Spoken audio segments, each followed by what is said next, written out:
Hello guys, আসসালামু আলাইকুম। আমি কিন্তু আপনাদের মাঝে আজকে একটি নতুন চ্যালেঞ্জ নিয়ে এসেছি। আমি 1 ঘন্টা আজকে ফোন না নিয়ে থাকবো। এখন কিন্তু আপনারা দেখতে পাচ্ছেন 10টা বাজে। চলুন আমি এখন ফোন রেখে দিলাম। ফোন রেখে দেওয়ার পরে কিন্তু আমি দেখতে পেলাম যে আমার টেবিলটি অনেক অগোছালো ভাবে আছে। আমি কিন্তু সেটি গোছানোর কাজে লেগে যাই এবং আমার টেবিলটি নতুন কেনার পরেও তার কোনো সৌন্দর্য নেই, কারণ আমি কোনো কিছু গুছিয়ে রাখতে পারি না। এর জন্য আমি আজকে গোছানো শুরু করলাম।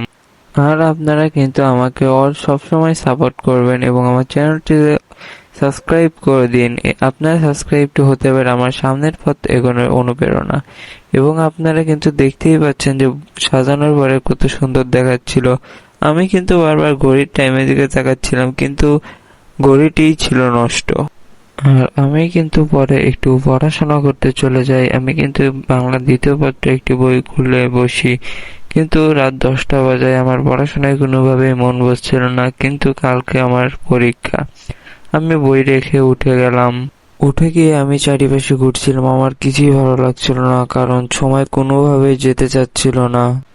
হঠাৎ করে আমার পানির তৃষ্ণা লাগায় আমি 2 ঢোক পানি খেয়ে নেই এবং পানি খাওয়ার পরে আমি আমার ফোনের দিকে চলে যাই। ফোনে দেখি যে কত বাজে, সেখানে দেখতে পাই 39 বাজে। কিন্তু আমি ভুল করে ফেলি, আমি ফোনটা হাতে নিয়ে নিয়ে আর আমি চ্যালেঞ্জে হেরে গেলাম।